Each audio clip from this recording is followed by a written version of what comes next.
Kira-kira 3 hari yang lalu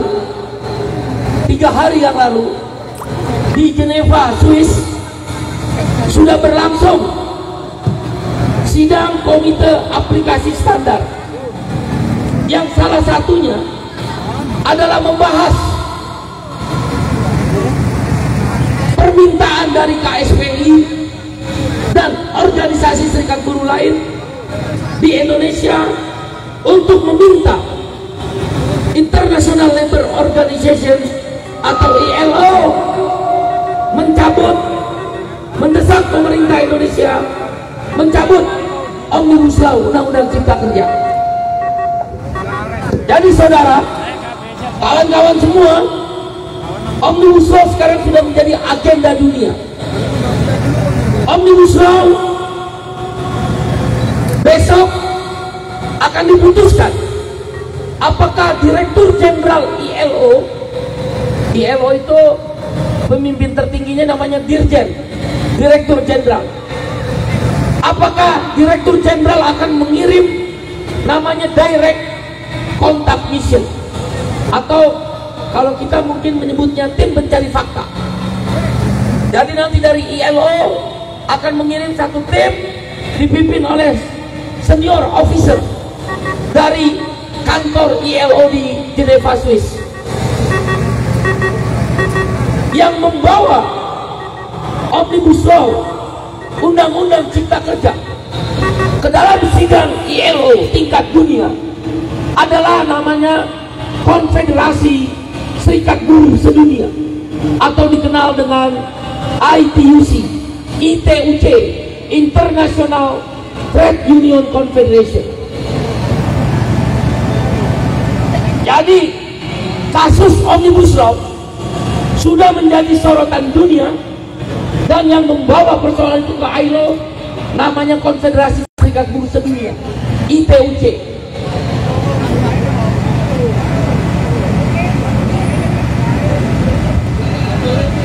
Direct Contact Mission akan mencari fakta-fakta. Apakah benar outsourcing seumur hidup? Apakah benar buruh perempuan yang mengambil hak cuti haid dan hak cuti melahirkan tidak ada kepastian upahnya? Apakah benar upah kita menjadi upah murah? Apakah benar tenaga kerja asing, unskilled workers, bisa masuk, terutama TKA Cina, bekerja di sektor-sektor yang sebenarnya bisa dikerjakan oleh pekerja lokal? Bagaimana jam kerjanya buruh-buruh Indonesia? Bagaimana pengaturan cutinya? Bagaimana tentang hak-hak buruhnya? Bagaimana pemotongan upah, terutama di sektor tekstil, garment, sepatu? Permenaker nomor 5 tahun 2023 naik upahnya 4%. Coba dengerin, naik upahnya berapa persen? Berapa persen? Dipotongnya berapa persen? Gila! Naik upahnya 4%, dipotongnya 25%. Saya ILO Governing Body atas izin Allah Subhanahu wa Ta'ala dan didukung oleh kawan-kawan buruh Asia Pasifik, saya keliling dunia, nggak ada naik upahnya 4%, dipotong upahnya 25%. Gila! Apa namanya? Gila! Apa? Gila! Hanya satu kata, apa? Lawan! Lawan! Naik upahnya 4%, dipotong upahnya 25%. Apa namanya? Gila! Stres! Mana ada logika apa yang dia pakai? Menteri Tenaga Kerja, perekonomian, naik upah 4%. Setelah naik upah 4%, dipotong 25%. Tim Direct Contact Mission akan memeriksa itu. Saya ditanya oleh media, oleh wartawan, Bung Iqbal, apa resikonya kalau pemerintah Indonesia dan pengusaha Indonesia tidak mau menjalankan apa yang menjadi rekomendasi dari tim pencari faktanya ILO? Saya bilang sanksi perdagangan.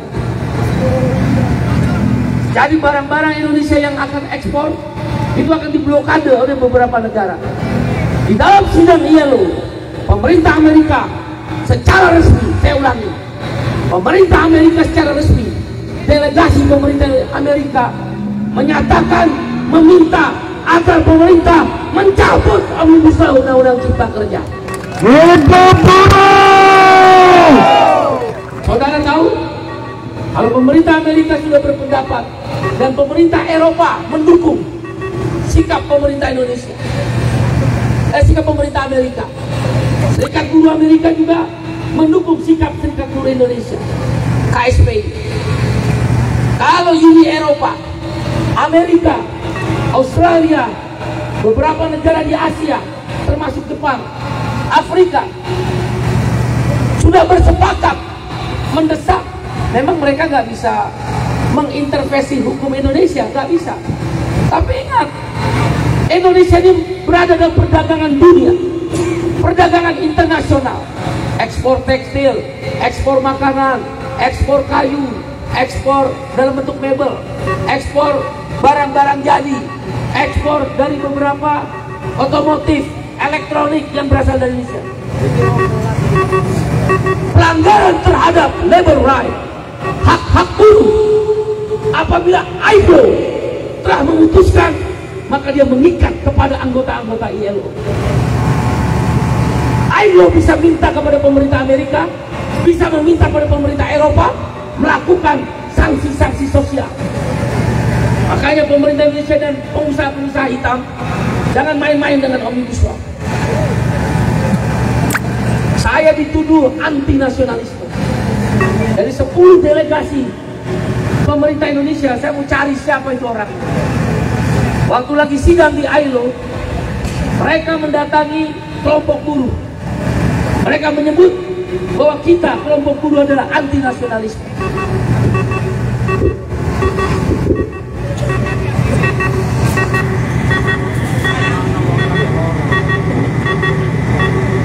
Saudara,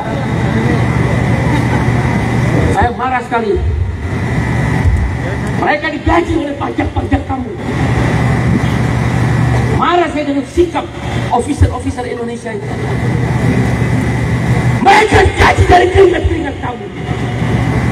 Mereka kita kirim ke dalam dunia-dunia internasional, mewakili negeri Republik Indonesia kita cintai, agar mereka membangun cita rasa, membangun nama baik Indonesia, bukan menunggu orang yang berjuang untuk demi kebaikan buruh di Indonesia. Kalau mereka bilang kita anti nasionalisme, pertanyakan pada mereka. Saya bilang kepada kawan-kawan di ILO sana, kau lawan, pertanyakan pada mereka apa yang mereka telah lakukan ketika upah-upah buruh di pabrik-pabrik di Jawa Timur, ketika kawan-kawan SPN, kawan-kawan pabrik makanan minuman, upahnya dipotong 25%. Mereka pergi ke Swiss sana menggunakan uang negara, dan keringat kamu dalam bentuk pajak ada di dalam. Apa yang mereka lakukan ketika kita upahnya dipotong 25%? Apa yang mereka lakukan ketika anak-anak kita, karena tidak bisa lagi membayar, membeli susu karena potong upah 25%? Anak-anak mereka masih bisa jalan-jalan bertamasya. Anak-anak mereka masih bisa mengendarai motor yang dibeli dari uang gaji mereka. Apa mereka sadar ketika buruh dipotong upahnya 25%, sekedar membeli susu untuk anaknya, istri kita berurai air mata menunggu kedatangan suaminya karena kekurangan uang untuk membeli susu? Gimana mereka ketika outsourcing merajalela? Siapa yang lebih nasionalisme? Mereka atau kita? Kita. Bagaimana? Belum bekerja dengan sistem outsourcing, agen outsourcing minta duitnya berapa? 4 juta. Belum kita gajian, belum kita diterima kerja, 4 juta. Saudara, kau tahu negeri ini terancam dengan sistem kerja outsourcing. Mau polisi, mau tentara, mau pegawai negeri, mau pegawai swasta, kita punya anak sekarang S1 saja sudah di outsourcing. Boleh jadi kau bernasib baik bekerja dengan sistem karyawan tetap. Tapi belum tentu anakmu akan mengalami hal yang sama. Kalau begitu siapa yang lebih nasionalisme? Ketika kita berjuang agar anak-anak kita punya masa depan. Kalau memang perjuangan ini dianggap anti nasionalisme, biarlah kita mengambil julukan itu. Kalau memang kita dianggap nasionalisme, karena kita berjuang tidak ada pemotongan upah, kita berjuang agar upah kita menjadi layak, biarlah kita mengambil julukan anti nasionalisme. Marah saya dengan mereka, mencoba menjual-jual nasionalisme. Indonesia itu anggota ILO, KSPI itu anggota ILO. Jadi apapun bisa dilaporkan dalam sidang-sidang yang terhormat tersebut. Bahkan Konfederasi Serikat Buruh Sedunia sudah meminta kepada saya mempersiapkan aksi-aksi di KBRI. Malu bangsa ini. Saya selalu pidato di dunia internasional. Kita bangga pemerintah Republik Indonesia di bawah Pak Joko Widodo melalui pandemi COVID sebagai negara yang ekonomi tetap tumbuh dan COVID bisa kita lalui. Kita bangga. Kita bangga pertumbuhan ekonomi kita 5%. Tapi kita tidak akan biarkan. Tahu-tahu arti outsourcing di dalam bahasa Inggris? Slavery. Apa artinya slavery? Apa itu? Buruh gak ngerti slavery. Budak. Tahu-tahu budak. Tidak punya hak terhadap dirinya. Maka disebut outsourcing itu atau precarious work. Artinya modern slavery. Kita bangga dengan negeri ini. Kita cinta negeri ini melebihi jiwa raga kita. Kita tidak setuju ketika rasa keadilan kita tentang masa depan anak-anak kita, tentang masa depan kita sekolahkan mereka, kita beri pendidikan yang layak untuk mereka. Begitu masuk dalam dunia kerja, mereka menjadi budak, tidak berkuasa terhadap dirinya. Kan kalau masuk outsourcing pakai agen, kerja di perusahaan A, tapi ketika ada PHK kita nggak dapat pesangon dari perusahaan A. Kita disuruh ke agen outsourcing. Kita datang ke agen outsourcing, kata agen outsourcing, saya nggak dikasih uang pesangon untuk membayar kamu. Saya hanya dapat fee. Apa bedanya sekarang? Para buruh dijadikan budak, diperjualbelikan jasa. Kita menolak, sudah berkeringat, berair mata, tapi upah kita 3 tahun berturut-turut tidak naik. Apa yang salah ketika kita berjuang untuk itu? Tunjukkan pada saya, kalau memang upah kita dipotong, kenapa pemilik perusahaan itu tetap mewah hidupnya? Kalau mereka jual rumah mewah mereka jual mobil-mobil mewah mereka, kita terima, menyelamatkan perusahaan, upah kita dipotong. Tapi mereka itu tetap mewah. Makan di hotel-hotel. Hotel-hotel mewah sekali makan $30. $30 itu berarti 350.000 sekali makan. Coba kau makan itu di hotel, apa hotel paling mewah di sini? Hotel apa? JW Marriott. Pergi ke JW Marriott. Tapi muka kamu pasti diusir. Muka kamu pas-pasan. Muka yang kusut. Periksa dompet masing-masing. Paling 50.000. Betul apa betul? Muka mencerminkan pendapatan. Kau pergi ke JW Marriott. Berapa mereka sekali makan di restoran? $30. Paling murah $20. Mereka potong upah kita. Kenapa gaji menteri nggak dipotong? Kalau memang negeri ingin menyelamatkan industri tekstil, kenapa gaji menteri tidak dipotong?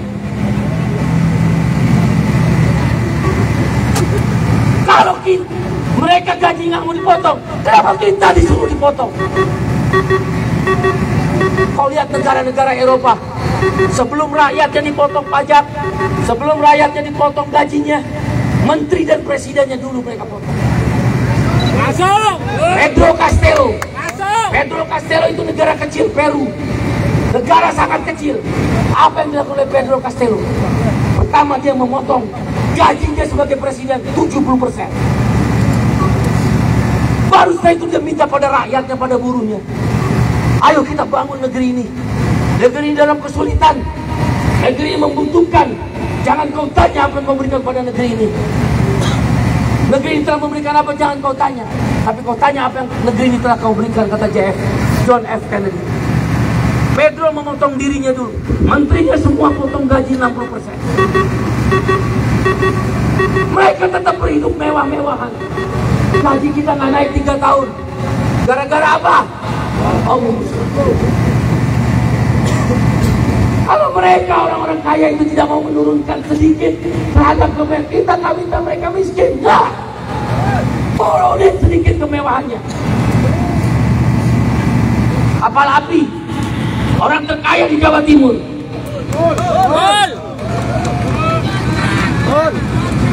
Terkaya di Jawa Timur.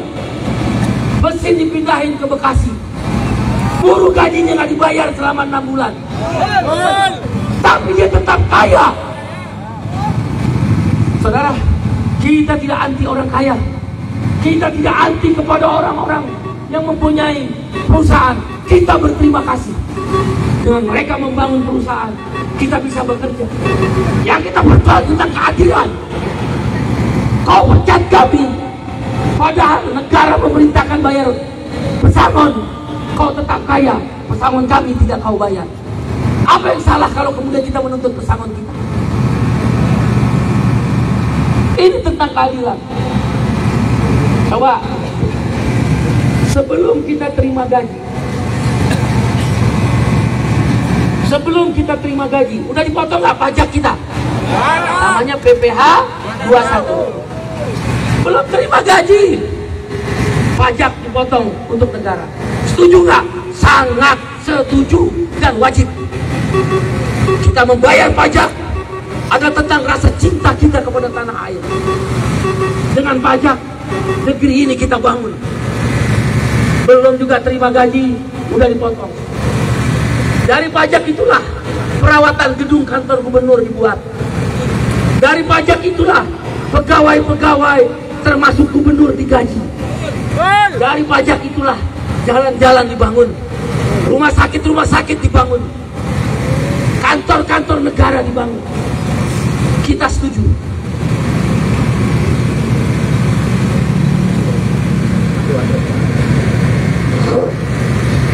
Maaf ya, saya habis sakit 3 hari, saya sakit gak bisa bangun. Tapi karena saya mau ketemu dan saya cinta sama rakyat Jawa Timur, sakit pun saya datang untuk bertemu dengan kalian. Jangankan sakit, nyawa pun kita bertaruh untuk perjuangan kaum kelas kita semua, agar anak-anak kita tidak kembali miskin seperti orang tuanya, agar istri-istri kita tidak meneteskan air matanya lagi karena menunggu kepulangan suaminya untuk membeli susu anaknya, agar rumah-rumah kita bisa terbeli, tidak lagi tinggal dari satu kontrakan ke kontrakan, diusir karena ketika bulan berakhir tidak mampu untuk membayar kontrakan. Siap berjuang, siap berjuang, siap berjuang, siap berjuang. Sekuat mental baja, sukarela berkorban, berjuang dalam satu barisan. Di sini bukan tempat buruh malas atau mereka yang biasa tidur pulas. Di sini tempatnya para pejuang yang berjuang dengan keikhlasan. Solidarity forever, solidarity forever, solidarity forever.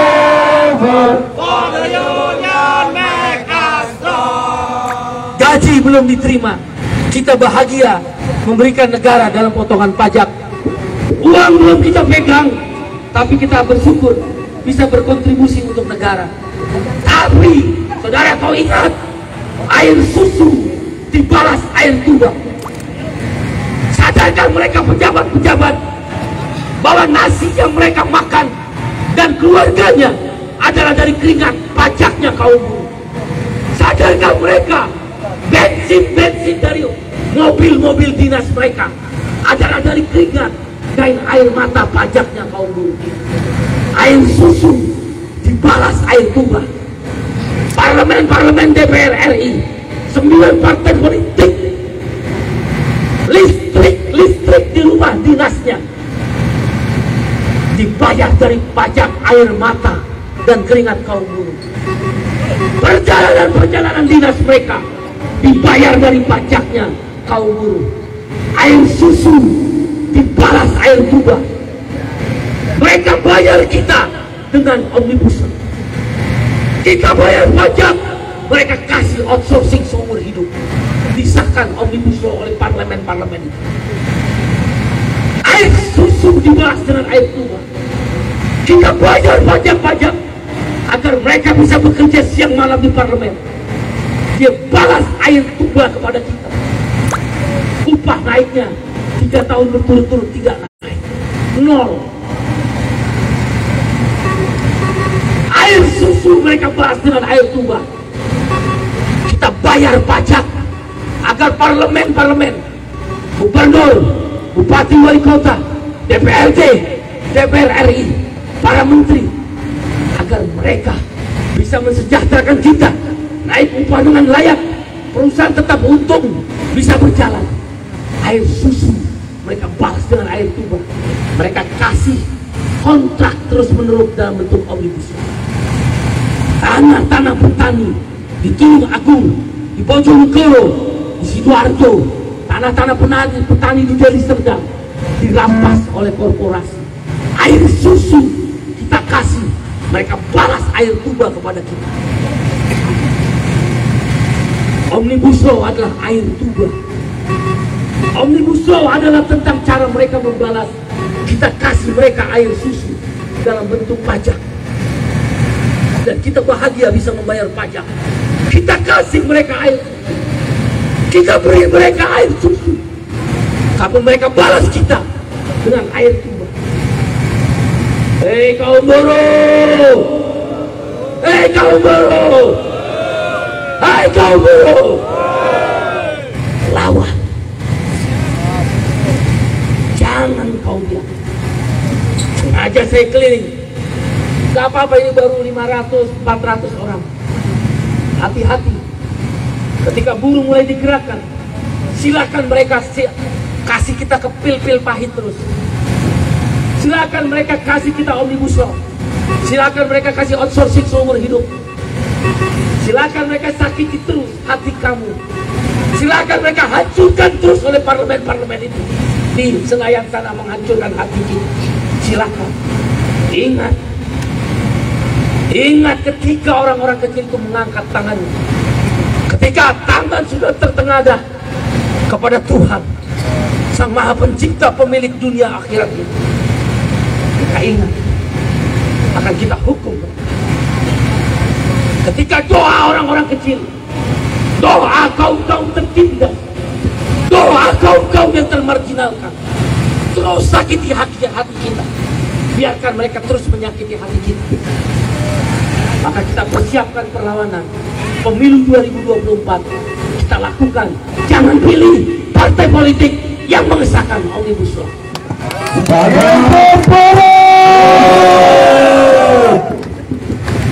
Kita hidupkan kembali partai buruh karena hati kita sudah terlukai.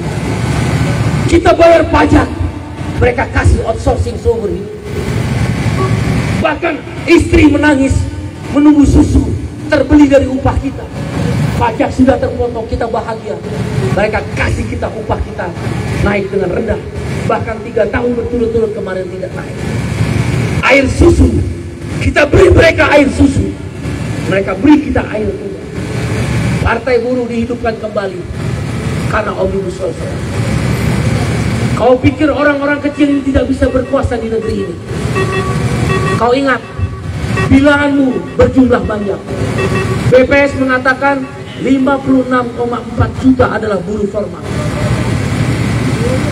56,4 juta buruh formal. Belum dihitung keluarga. Koefisien jam sostek, 1 istri atau 1 suami, 1 anak, koefisiennya 1,4. 1,4 kali 56,4 juta. Kira-kira buruh formal, biar saja sakiti terus buruh formal.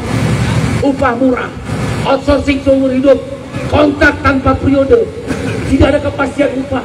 Buruh perempuan yang mengambil cuti haid dan cuti melahirkan, sakiti terus. Rampas terus tanah-tanah petani, tangkap terus petani-petani mempertahankan tanah. Naikkan terus harga BBM, silakan sakiti terus. Kata BPS, 75 juta buruh formal yang ada di Republik ini. Pemilih menurut DCS 205 juta. Saya yakin kira-kira 170 juta yang akan menjadi suara sah nasional pemilih. 75 juta dari 170 juta. Setengah kekuatan adalah kaum yang tertindas, kaum buruh. Silakan sakiti terus. Silakan sakiti terus. Kasih aturan-aturan yang membuat kamu tertindas. Kasih dengan kekuasaanmu itu menindas, mengeksploitasi. Kau bela terus pengusaha-pengusaha hitam itu. Silakan kau bela terus pengusaha-pengusaha terkaya di Jawa Timur yang tidak mau membayar pesawat. Gusti Allah boton sare. Tuhan tidak tidur. Allah tidak buta, tidak tuli. Orang-orang kecil ini sudah punya partai. Boleh jadi Tuhan sedang memberikan satu alat perjuangan. Rasa sakit itu mudah-mudahan terbayar. Pulang dari sini, kau sampaikan. Sebut itu 9 partai politik semualah omnibus. Gubernur-gubernur dan kabupaten wali kota September 2024 nanti yang mau maju, kau sebut mereka adalah pro omnibus. Andaikan partai buruh diizinkan mendapatkan satu fraksi di DPRD Provinsi Jawa Timur, maka saya perintahkan calon gubernur maju dari partai buruh. Gusti Allah boten sare. Kau lihat Lula da Silva. Lula da Silva itu adalah presiden Centrale Unite Trabalhadores, CUT, Konfederasi Serikat Buruh Brasil. Lula anak orang miskin. Bahkan ketika kecil ibunya KDRT. Setiap ayahnya mabuk pulang memukul ibunya.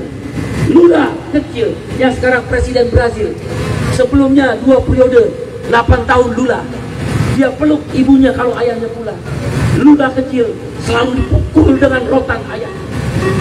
Lula remaja dia tukang semir sepatu. Lula da Silva tukang semir sepatu. Sekarang presiden Brasil, tukang semir sepatu. Lula dewasa dia bekerja di pabrik baja di Porto Alegre. Dan ketika Lula pindah ke pabrik Volkswagen VW, mobil VW, dia menjadi presiden CUT, kira-kira KSPSI atau KSPI-nya. Lula tukang semir sepatu. Lula masa kecilnya KDRT dipukul rotan untuk melindungi tubuh ibunya dari KDRT ayah. Lula pemimpin buruh. Begitu Lula merasa hanya 2 yang membuat Lula bereaksi. Kenapa upah minimumnya murah dan tidak ada jaminan sosial? Kata Lula, saya punya motor tapi kredit. Kamu beli motor kredit apa cash? Kredit apa cash? Mukamu menjelaskan muka kredit yang bisa dijelaskan. Tukang kredit. Lula marah. Saya punya motor kok kredit? Tapi the Lord, tuan-tuan tanah itu, orang-orang kaya itu, mereka bermobil mewah, berumah mewah, berapartemen mewah. Lula marah. Kalau sakit ditolak. Untung sekarang kita BPJS sudah kita perjuangan bersama. Jawa Timur itu BPJS luar biasa waktu itu berjuang.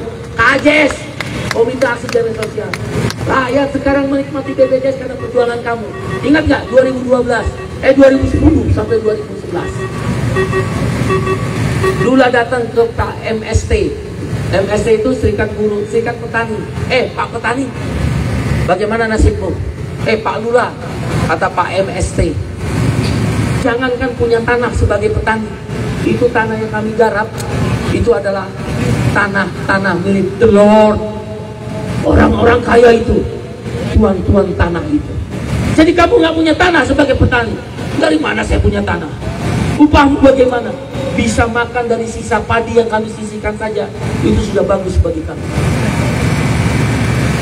Apa bedanya dengan Indonesia? Upah kita dikendalikan oleh para pemodal hitam. Banyak pengusaha baik. Kita dukung perusahaan datang untuk membangun pabrik. Kita dukung pabrik-pabrik dibangun di Jawa Timur. Kita dukung investasi masuk ke Jawa Timur. Bahkan kita harus dorong seperti yang dimaksud oleh Presiden Jokowi, ramah investor, mempercepat izin-izin. Kami bersama Presiden untuk itu. Yang kami nggak suka tentang keadilan. Lula kemudian dengan Pak MST membangun namanya Partidos Dos Trabajadores. Partidos itu artinya partai, Trabajadores itu artinya buruh. Lula membangun partai. Lula orang miskin. Lula seperti kamu buruh. Lula masa kecilnya KDRT. Lula masa remajanya seorang penjual semir. Kau tahu? Begitu Lula menang, Brasil bukan menjadi miskin. Lula pidato, saya menang karena didukung oleh buruh. Partidos Trabajadores menang dan memenangkan saya sebagai presiden Brasil karena buruh. Maka mulai hari ini saya nyatakan kenaikan upah minimum di Brasil 30% setiap tahunnya, saudara. 30%. 8 tahun Lula menaikkan upah 30%. Kemarin dia menang lagi 25%. Bung Iqbal, Lula kok sok? Kan saya di Los Angeles. Tahu Los Angeles nggak? Oh. Sebelah kanannya rumput. Omongan. Saya dengan menteri, saya sebagai serikat buruh di Los Angeles menjadi pembicara, dan menteri perburuhannya Brasil, dan satu lagi menteri tenaga kerjanya Amerika. Bertiga kita. Saya tanya, bangkrut nggak Lula naikin 30%? Ya enggak. Kami antitesis terhadap sistem liberal kapitalis. Kalau kapitalis itu bertumpu investasi dan hutang. Kalau antitesisnya, kita setuju investasi, tapi pasar sosial. Jadi investasi masuk, masa secara bersamaan dua hal harus diperjuangkan. Naik upah layak, yang kedua adalah jaminan sosial. Kalau liberal, begitu investasi masuk, ya udah, lu kerja, syukur, lu macam-macam, gua pecat. Lu nggak mau, gua potong gaji 25%. Itu kapitalistik. Kalau kita nanti kalau partai buruh menang, investasi sebanyak-banyaknya lah. Tapi begitu masuk, tunggu dulu, kami minta upah layak. Saya tanya, berapa Lula naikin? 30%. Berapa tahun? 8 tahun, nggak pakai demo. Kalau ini Anda kan Joja Julip demo terus, Doni demo terus, naiknya tetap berapa? Dipotongnya berapa?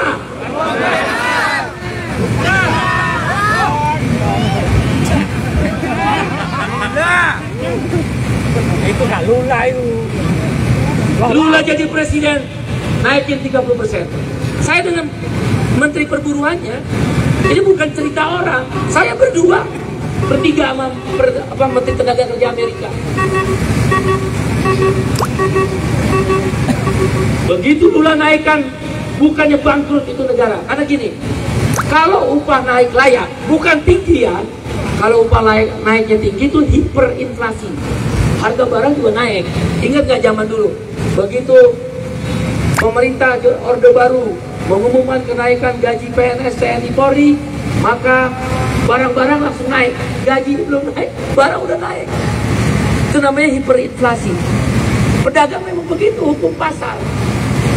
Nah, kita minta gaji layak. Lula naikin 30%. Begitu naik 30%, apa yang terjadi? Purchasing power naik. Daya beli masyarakat, daya beli Anda naik. Nah sekarang begini, Anda bisa gaji 1 juta.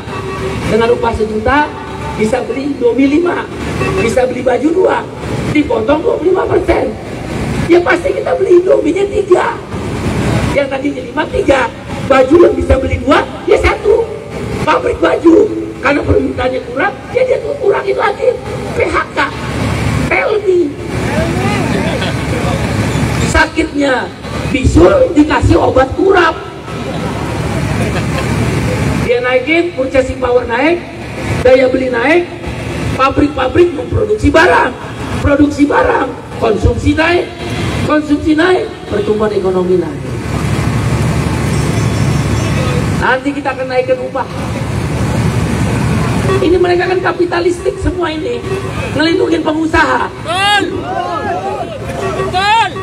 Nah nanti bagi orang miskin itu jaminan sosial haram. Dengerin, haram hukumnya orang kelaparan di negeri yang kaya Indonesia. Indonesia negara terkaya nomor 7 di dunia. Bung Iqbal, caranya partai buruh kasih makan ayam aja, kalau kelaparan kita kasih makan nggak? Anjing, maaf ya, anjing yang kehausan kita kasih makan nggak? Nah, kenapa rakyat yang kelaparan nggak dikasih makan? Jangan BLT, korupsi. Tunjukin sama saya menteri sosial yang nggak ditangkap KPK karena korupsi BLT. Tunjukin. Mudah-mudahan yang sekarang mantan wali kota Surabaya jangan sampai ya. Tapi dirjennya udah kena. Doyan beras mentah, doyan gabah. Dirjennya doyan gabah. Mudah-mudahan jangan kena. Bukan BLT bansos. Caranya gimana Bung Iqbal? Jaminan sosial. Jaminan sosial itu masuk APBN, APBD. Siapapun presidennya, siapapun gubernur, bupatinya, nggak bisa dirubah. Caranya gimana Bung Iqbal? Setiap orang miskin, pur, mendekati miskin, nirpur, kasih 500.000. Sampai kapan Bung Iqbal? Sampai mati. Bagaimana caranya Bung Iqbal? Transfer uang. Setiap bulan transfer 500.000. Kalau anggaran APBN ada 1 juta. Saya ambil contoh paling kecil 500.000. Plek masuk ATM-nya tukang jamu gendong, masuk buru-buru kontrak, masuk buru-buru outsourcing, masuk petani, masuk tukang beca, tukang ojol, ibu jamu gendong, mama-mama pedagang sayur di Indonesia Timur. Setiap bulan klik ATM-nya 500.000. Minimal beli beras dan sayur mayur, tempe tahu bisa cukup hidup. Nanti tukang ibu jamu gendong, tukang beca, hasilnya dia untuk sekolahin anaknya. Tapi negara pastiin kasih makan. Saya ditanya sama menteri, dari mana duitnya? Asal ngomong kamu, mari hitung sini. Orang miskin, kata BPS, jumlahnya 27,7 juta orang. Kita buletin lah ya, 30 juta orang. 30 juta orang, setiap orang seumur hidup, setiap bulan ditransfer ke ATM. Kali 500.000. 500.000 rupiah kali 30 juta orang, 15 triliun. Anda pasti nggak cepat, matematika Anda 5. Guru tuh taunya naik upah, gaji gitu. Matematika 5. UMR dipotong lagi, berapa dipotong? Coba julurkan lidah bareng-bareng, dipotong berapa? 5. Tunjuk teman-teman, tunjuk. Berapa dipotong upahnya? Naik gajinya berapa? Apa namanya? Stres. Gila. Ini saya kasih kamu 1.000. Saya kasih 1.000. Naiknya 1.000. Tiba-tiba kamu saya potong 3.000. Apa namanya? Gila. Tunjuk bareng-bareng. Gila. Goblok.